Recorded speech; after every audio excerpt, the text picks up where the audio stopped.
Assalamualaikum Sobat Muslim. Ketika cemburu melanda istri Nabi Muhammad SAW, sebelum ke videonya, klik tombol subscribe agar selalu mendapatkan informasi dari Siska Lani.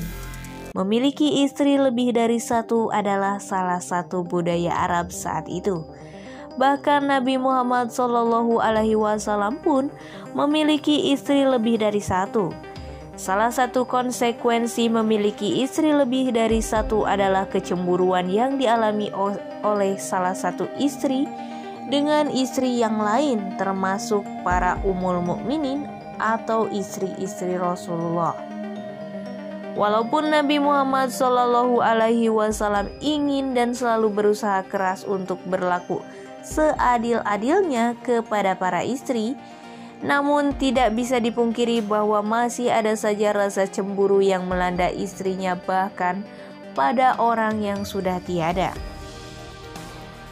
Dalam hadis Bukhari dikisahkan bahwa Aisyah pernah cemburu kepada Siti Khadijah karena Nabi sering menyebut-nyebut namanya dan sering memuji-muji di hadapan Aisyah.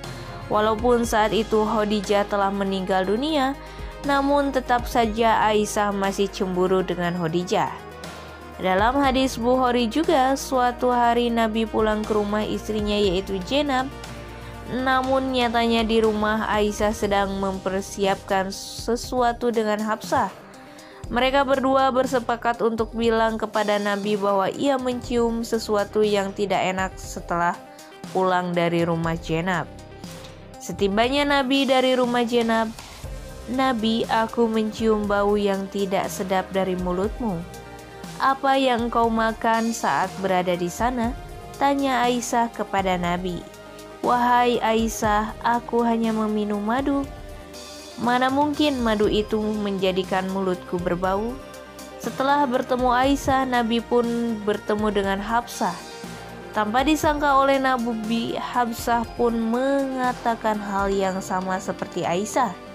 Mendengar perkataan Hafsah tersebut, Nabi masih tetap berkata sama. "Tidak wahai Hafsah, aku hanya minum madu."